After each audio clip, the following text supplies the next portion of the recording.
Bienvenido a nuestro canal. A principios de 2024, Rusia parecía haber cambiado las tornas en el campo de batalla de Ucrania, aprovechando el retraso de la ayuda militar estadounidense.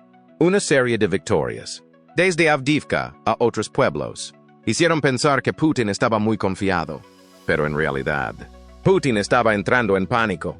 Rusia podía haber perdido esta guerra.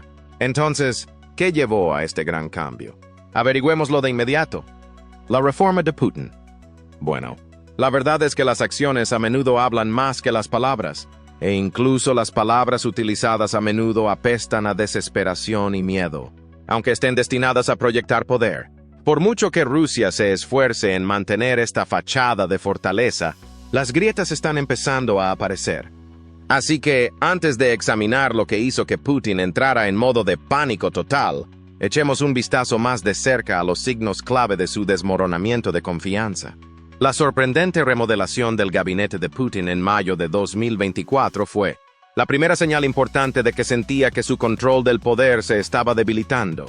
En un movimiento que causó conmoción en todo el mundo, Putin sustituyó a su ministro de Defensa, Sergei Shoigu, viejo amigo y estrecho aliado, por un economista sin experiencia militar, Andrei Belyusov. Ahora bien, en su mayor parte, este movimiento fue visto como el signo más evidente de que Rusia estaba poniendo su economía en pie de guerra, preparándose para una larga guerra en Ucrania y más allá. Pero bajo la superficie, esta reorganización indicaba algo más que un pivote económico. Significaba que el peor temor de Putin, el ascenso de sus rivales en el Kremlin, se estaba haciendo realidad una vez más. Y tras el desastroso impacto de la rebelión de Yevgeny Prigozhin en junio de 2023, Putin no podía correr riesgos. Al destituir a Shoigu, Putin neutralizó a un aliado que se había vuelto demasiado poderoso para su gusto. La mayoría de los rusos percibían a Shoigu como un ministro conocido y respetado que había servido honorablemente a Rusia durante 12 años. Putin también lo creía antes de la invasión de Ucrania, pues compartía una amistad bastante estrecha y pública con Shoigu. Pero a medida que la situación en Ucrania empeoraba, la opinión pública rusa tuvo que despedirse de las numerosas fotos machistas de Putin y Shoigu tomando el sol con el torso desnudo en Siberia, yendo de pesca y jugando al hockey. La elección entre amistad y poder resultó fácil para Putin. Y eso es precisamente lo que el politólogo ruso Mikhail Sava cree que Putin consiguió al apartar a Shoigu de su gabinete. Eliminó cualquier amenaza a su poder. El sustituto de Shoigu, Belyusov, descrito como un burócrata de confianza, solo está interesado en asuntos económicos. No tiene ambiciones de dirigir las fuerzas armadas rusas, construir una base de poder paralela, ni siquiera inmiscuirse en cuestiones militares importantes. De eso se encargará el Estado Mayor de las Fuerzas Armadas rusas, mientras que Belyusov se centra en conseguir la financiación necesaria para la maquinaria bélica de Rusia. Belyusov tampoco tiene una base leal de partidarios como Shoigu. Es solo un científico que debe su puesto únicamente a Putin y, por tanto, solo Putin garantiza su lealtad. Para asegurarse esta lealtad de otras figuras clave del gabinete, Putin empezó a nombrar a sus hijos para puestos de alto nivel y lucrativos contratos estatales. Así, Dmitry Patrushev, hijo de Nikolai Patrushev, al que muchos consideran el segundo hombre más poderoso de Rusia, fue nombrado viceprimer ministro de Agricultura. Del mismo modo, Boris Kovalchuk, hijo de Yuri Kovalchuk, reputado banquero de Putin, se convirtió en presidente de la Cámara de Cuentas de Rusia. Con estos movimientos, Putin también se está asegurando la lealtad de la próxima generación de líderes políticos, eliminando futuras amenazas a su régimen. Por supuesto, no hay garantías en el cruel mundo de la política, como demostró Prigozhin, por lo que los esfuerzos de Putin por fortificar su posición están plagados de riesgos. Amenaza de armas nucleares. Pero incluso si no lo estuvieran, incluso si fueran sólidas como una roca, el mero hecho de que Putin se viera obligado a hacer estos movimientos dice mucho de su actual estado de ánimo. Al igual que las amenazas de guerra nuclear de Putin, ahora sabemos lo que estás pensando. Noticias viejas. Y sí, Putin ha estado amenazando con desplegar armas nucleares prácticamente desde el comienzo de la invasión de Ucrania. Sin embargo, las amenazas y esta peligrosa retórica se han intensificado dramáticamente en los últimos meses. mostrando claramente lo desesperado y aterrorizado que está Putin, para convencer al mundo de que no va de farol una vez más. Reiteró que Rusia utilizaría todos los medios a su alcance para proteger su soberanía en el Foro Económico Internacional de San Petersburgo. Añadió que, por alguna razón, Occidente cree que Rusia nunca los utilizará. Ignorando convenientemente la razón misma de esta creencia, es su historial de hacer amenazas vacías y ruido de sables nucleares. Por supuesto, los funcionarios rusos, los medios de comunicación estatales y las publicaciones se apresuran a creer en la palabra de Putin, lanzando amenazas nucleares en los titulares y difundiéndolas con fervor. Pero estas amenazas no son la única cosa extravagante que los medios de comunicación rusos siguen insistiendo. Lo crean o no, los medios de comunicación rusos controlados por el Estado están intentando convencer a los rusos de que se unan a la guerra prometiéndoles que resucitarán si resultan heridos en el campo de batalla. Sí, han oído bien. Los medios de comunicación estatales también están pintando la invasión de Rusia como una guerra santa, presentando a las Fuerzas Armadas rusas como la encarnación de las fuerzas del bien, y describiendo a soldados individuales como los precursores de las fuerzas de Jesús. Es una mezcla letal de engaño y desesperación. Sin embargo, en realidad, la desesperación en este departamento está bastante justificada, dado el número de tropas que Rusia ha perdido en Ucrania. Conversaciones de paz y ultimátums. Según el Estado Mayor de las Fuerzas Armadas de Ucrania, Rusia ha perdido nada menos que 570.120 soldados. Si combinamos este asombroso número de bajas con las 2 oleadas de movilización forzosa, 137.000 tropas en agosto de 2022 y 170.000 tropas en diciembre de 2023, junto con los 300.000 ciudadanos rusos que habían huido del país. Resulta obvio que el Kremlin se enfrenta a una grave crisis de mano de obra. El hecho de que poco a poco se esté quedando sin soldados que enviara cierta pérdida podría haber contribuido a la aparente disposición de Putin a mantener conversaciones de paz, anunciada el 14 de junio. Aunque sin duda sería una noticia monumental viniendo de cualquier otro líder beligerante, en el caso de Putin está teñida de escepticismo, sobre todo cuando las condiciones que Putin propone para esta iniciativa de paz favorecen en gran medida los intereses estratégicos de Rusia, en lugar de ofrecer concesiones genuinas. Según él, los combates cesarían si Ucrania retirara sus tropas de los territorios de las provincias de Donetsk, Luhansk, Kherson y Zaporizhia y se negara a ingresar en la OTAN. Ucrania, por su parte, tachó esta propuesta de ultimátum y calificó de absurdas sus opciones para poner fin a la guerra. Dmitry Kuleba, ministro de Asuntos Exteriores de Ucrania, también añadió que estas declaraciones no contenían nada nuevo. Pero el ministro Kuleba se equivoca. Hay algo nuevo en la declaración de Putin del 14 de junio, un atisbo de desesperación. El primer ministro holandés, Mark Rutte, fue el primero en señalarlo públicamente. Durante la Cumbre Mundial por la Paz celebrada en Suiza, Rutte dijo que la supuesta disposición de Putin a mantener conversaciones de paz indica que está entrando en pánico. Sus palabras exactas fueron, obviamente, desde que ayer se le ocurrió esta loca propuesta de paz, nos muestra que está entrando en pánico. Sin embargo, Rutte aún parece creer que la paz es posible para la guerra en Ucrania, y que podría lograrse en una cumbre similar. El funcionario holandés expresó su decepción por la no asistencia de Putin a la cumbre de junio de 2024 en Suiza, afirmando que el tren no se movería sin Rusia. Para ser justos, Rusia y Putin no fueron invitados a asistir a la Cumbre Mundial por la Paz, que acabó acogiendo a un centenar de delegaciones con 57 jefes de Estado y de gobierno de todo el mundo. La razón por la que Rusia no fue invitada fue el anuncio público del país de que no participaría. Pero aunque lo hiciera, apenas cambiaría nada. Putin necesita que la guerra en Ucrania continúe para que su régimen sobreviva. Si la guerra llega a su fin, independientemente del bando que prevalezca, se verá obligado a lidiar con las desastrosas consecuencias de su economía de guerra que los rusos ya no podrán ignorar. Por otra parte, los rusos ya están empezando a darse cuenta, a pesar de la implacable propaganda que les mantiene en la oscuridad, y tienen que agradecérselo a un solo elemento: La primera razón de nuestra lista para que Putin entre en pánico. Inestabilidad económica. Huevos, así es. Los huevos han llegado a simbolizar la agitación económica en Rusia. Se han vuelto tan caros que incluso se venden por unidad en algunas tiendas, llegando a costar 23 céntimos el huevo. Por supuesto, no son los únicos, ya que muchos otros ingredientes básicos han subido de precio debido a la escasez masiva de mano de obra, los altos costes de la energía y la caída del rublo. La situación es tan grave que Putin teme que los rusos salgan a la calle a protestar. Este es también el primero de muchos sucesos que desencadenan el modo pánico de Putin, del que hablaremos en este video. Del mismo modo que Putin teme el ascenso de los rivales del Kremlin, también teme el poder del descontento público. Por eso su régimen ordenó a los servicios de seguridad rusos que tomaran medidas y abordaran de una vez los escandalosos precios y la escasez de huevos y otros productos básicos. Rusia incluso está recurriendo a la importación de huevos de Turquía y Azerbaiyán para cubrir la carencia.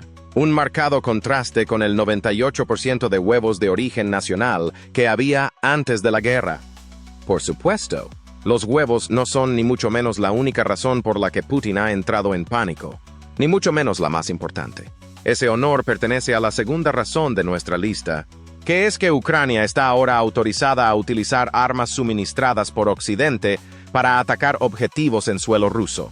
Esta decisión monumental se produjo en mayo de 2024, cuando un aliado tras otro comenzó a dar luz verde a Ucrania en la materia, enviando instantáneamente a Putin en modo de pánico total. Apoyo militar occidental. Antes de mayo, a Ucrania solo se le permitía utilizar armas suministradas por Occidente contra objetivos rusos dentro del territorio ucraniano, es decir, las partes ocupadas por Rusia. Esto permitía a Rusia sembrar el caos en toda Ucrania, mientras que a Ucrania solo se le permitía responder dentro de los confines de sus fronteras. Con este nuevo cambio de política, Ucrania puede utilizar una amplia variedad de armamento avanzado para atacar objetivos rusos más allá de las regiones ucranianas ocupadas. Sin embargo, también hay un importante pero. Ucrania puede atacar territorio ruso, pero solo dentro de zonas y objetivos militares específicos. Por ejemplo, las Fuerzas Armadas rusas lanzaron una ofensiva masiva en la región de Kharkiv el 10 de mayo. Por lo que Estados Unidos permitió a Ucrania atacar los objetivos rusos que rodeaban esta región fronteriza, muy implicados en la realización de esta ofensiva. Otros países como Francia, Alemania y el Reino Unido siguieron su ejemplo, permitiendo a Ucrania hacer lo mismo con las armas que suministraron. Pero, ¿de qué tipo de armas estamos hablando? Bueno, Ucrania puede utilizar la mayoría de sus sistemas de defensa antiaérea, cohetes y artillería. Los misiles de largo alcance siguen estando prohibidos, pero este nuevo cambio de política abre un abanico de opciones de gran impacto. Para ser más específicos, Ucrania puede ahora utilizar las siguientes armas y equipos para atacar objetivos predefinidos en Rusia. Aviones de combate F-16 Fighting Falcon suministrados por Holanda y Dinamarca. Aviones de apoyo aéreo cercano Su-25 donados por Macedonia del Norte. Misiles de crucero lanzados desde el aire Scalp Egg, suministrados por Francia. Misiles de crucero lanzados desde el aire Storm Shadow, suministrados por el Reino Unido. Los aviones de combate no tripulados, Bayraktar TB2, suministrados por Turquía. Los misiles HIMARS y ATACMS son suministrados por Alemania, Estados Unidos, Reino Unido y Noruega. Por supuesto, el permiso para utilizar estas armas en suelo ruso por sí solo no es en absoluto suficiente para que Ucrania gane la guerra.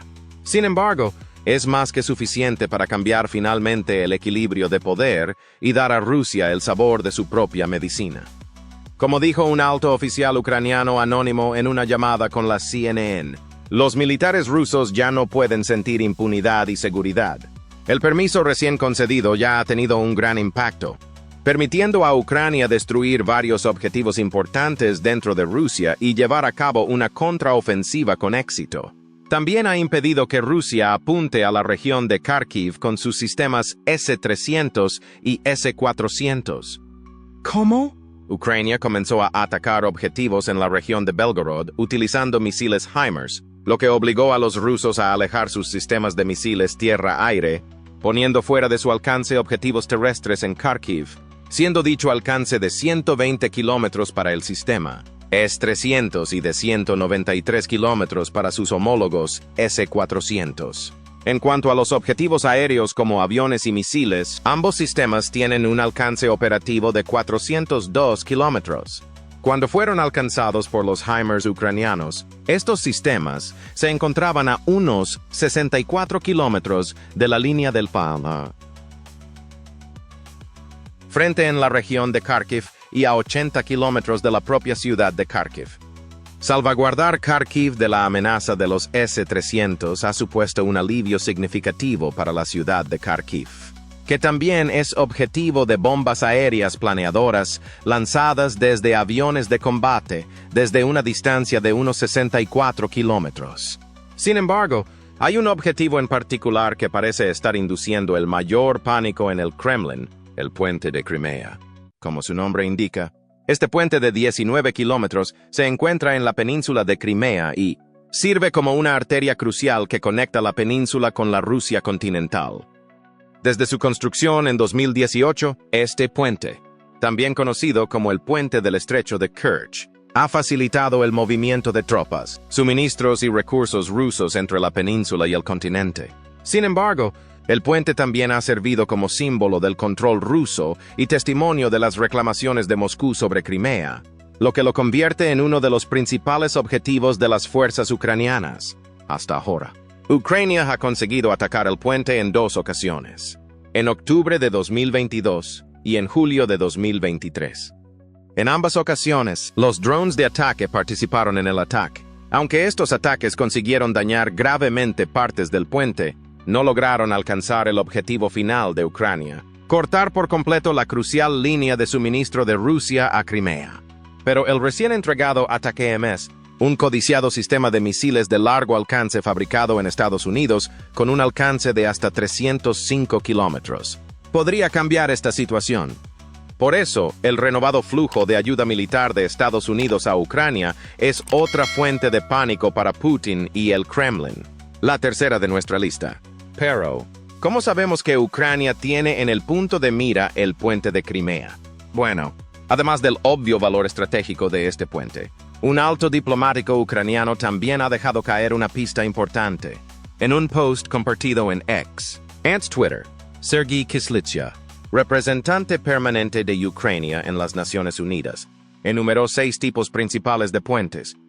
Cada uno de los tipos iba acompañado de un diagrama que mostraba el aspecto del tipo de puente, pero en el 6º hueco no había ningún puente, solo un espacio con las palabras Kerch. Para los que saben leer entre líneas, el mensaje estaba más que claro. El puente Kerch dejará de existir. La cuarta razón del justificado pánico de Putin es el cambio general en la forma en que Occidente aborda la guerra. Durante la mayor parte de los casi 30 meses de guerra, Estados Unidos y sus aliados occidentales no se volcaron en ayudar a Ucrania. En primer lugar, Occidente no quería provocar demasiado a Rusia, temiendo la escalada que podría producirse. Es casi como si a Ucrania no se le permitiera ganar la guerra, por lo que una derrota rusa podría significar para el resto de Europa. Además, parece que Occidente esperaba que Putin se detuviera en algún momento, al darse cuenta de que su agresivo expansionismo sería en última instancia insostenible y contraproducente. Esta es también en parte la razón por la que Estados Unidos esperó tanto tiempo antes de dar luz verde al uso de sus armas dentro de Rusia. Piénsalo de este modo. Ucrania no quiere que la guerra continúe. Estados Unidos no quiere que la guerra continúe. La OTAN no quiere que la guerra continúe. Y el resto del mundo no quiere que la guerra continúe. Era lógico suponer que Rusia también podría añadirse a esa lista. Por desgracia, se hizo evidente que Putin no tenía intención de parar. Además, busca expandir la guerra más allá de las fronteras ucranianas. Como resultado, Occidente finalmente se dio cuenta de que un cambio de táctica era más que necesario. Así que la estrategia ya no es: Rusia no puede perder y Ucrania no puede ganar. La estrategia es ahora: Ucrania ganará la guerra. Al parecer, las Fuerzas Armadas ucranianas han percibido el cambio y se han prestado a luchar con más valor que nunca. Esto nos lleva a la quinta fuente del pánico de Putin: la eterna resistencia de Ucrania. Aunque las fuerzas ucranianas son las que están fuertemente superadas en armamento y número, Las tropas rusas son las que están recibiendo más golpes. Pérdida de equipos. Según Alexander Syrsky, comandante en jefe de las Fuerzas Armadas ucranianas, Rusia sufre el triple de bajas que Ucrania. En algunas zonas, esta proporción es aún mayor. Rusia también ha sufrido grandes pérdidas de material desde el comienzo de la invasión. Según el informe del 24 de julio del Estado Mayor de las Fuerzas Armadas ucranianas, Rusia ha perdido en la guerra el siguiente equipamiento: 8.302 tanques, 16.013 vehículos blindados de combate, 21.279 vehículos y depósitos de combustible, 15.759 sistemas de artillería, 1.125 sistemas de cohetes de lanzamiento múltiple, 902 sistemas de defensa antiaérea, 363 aviones, 326 helicópteros, 12.544 drones, 28 buques y embarcaciones, un submarino. Por supuesto, Ucrania también ha sufrido grandes pérdidas en este departamento, pero no sin antes aprovechar al máximo el equipamiento. Por ejemplo, un think tank con sede en el Reino Unido, el Royal United Services Institute, estimó que Ucrania pierde la asombrosa cifra de 10.000 drones al mes, pero esta elevada cifra tiene que ver con el agresivo uso que Ucrania hace de los drones en funciones de combate. En pocas palabras, los drones ucranianos han causado estragos en Rusia. Son la razón por la que la flota del Mar Negro prácticamente se ha retirado de Crimea, a pesar de enfrentarse a un país que prácticamente no tiene armada. Ucrania también ha estado utilizando drones para sembrar el pánico y el miedo en toda Rusia, aniquilando objetivos importantes en el proceso. Los objetivos en cuestión son principalmente bases aéreas, depósitos de petróleo y centros industriales. En otras palabras, lugares cuya destrucción puede perturbar la implacable maquinaria bélica de Putin. En uno de los últimos ataques, 47 drones atacaron la región de Rostov, dañando gravemente la base aérea de Morozovsk, sede de varios cazas rusos, entre ellos Su-34, Su-24 y Su-24. Las 5 zonas alcanzadas fueron la ubicación de un sistema de defensa antiaérea S-300-400, la zona de estacionamiento de un caza Su-24, otra zona de estacionamiento de cazas, un almacén de combustible y lubricantes y la pista de aterrizaje. Con movimientos estratégicos destinados a apaciguar al pueblo de Rusia y a su gobierno, está claro que Ucrania sigue siendo la mayor amenaza para la supervivencia del régimen de Putin. Después de todo, estamos hablando de un hombre que elimina a sus oponentes casi preventivamente antes de que tengan una oportunidad real de amenazar su control del poder. Factores que hacen que Putin entre en pánico. Piense en Boris Nemtsov y Alexei Navalny. Así que el hecho de que este gran enemigo de Rusia, Ucrania, no ceda y siga desafiando su autoridad es una fuente de profunda ansiedad para Putin. Lo mismo ocurre con muchos de sus errores de cálculo en la guerra de Ucrania. La sexta fuente de pánico. Recuerden que la propia invasión de Ucrania se lanzó sobre la base de un error de cálculo. Los partidarios de Putin le prometieron que podría tomar Kiev en 3 días más o menos, después de bombardearla con 190.000 soldados y decenas de miles de vehículos. Por supuesto, esto no sucedió. Kiev sigue en pie. Desde el comienzo de la invasión, ha habido un error de cálculo tras otro, y incluso Putin, a pesar de su habitual arrogancia, no puede ignorar la creciente evidencia de sus errores. Hablando de sus errores de cálculo, otro internacional seguramente hará sudar a Putin: Joe Biden, que abandona la carrera presidencial estadounidense de 2024. Como ven, Putin estaba casi convencido de que Donald Trump sería reelegido en noviembre, ya que su oponente fue ampliamente descrito como un hombre viejo y enfermizo en quien no se podía confiar para dirigir la nación más poderosa del mundo. Por supuesto, esto jugó a favor de Putin, ya que Trump prometió sacudir la OTAN, amenazando incluso con retirar a Estados Unidos de la alianza. Con una OTAN debilitada, Putin no tendría muchos problemas para avanzar en sus ambiciones estratégicas, tanto en Ucrania como más allá. Pero los sueños de Putin de un camino fácil hacia la victoria se hicieron añicos. El 21 de julio de 2024, cuando se anunció que Biden ya no se presentaría a la reelección y que apoyaba a su vicepresidenta, Kamala Harris, como su sustituta. La noticia levantó un gran revuelo en Estados Unidos y en el resto del mundo, incluida Rusia. Funcionarios estatales rusos empezaron a quejarse en la televisión nacional de que la medida de Biden era un desastre para las posibilidades de reelección de Trump. Como dijo Oleg Matveyev, miembro de la Duma estatal, antes Trump podía atacar fácilmente la salud de Biden. Ahora ya no tiene nada que atacar. Añadió que la campaña de Trump pasó a atacar a Harris, pero no le quedará nada nuevo.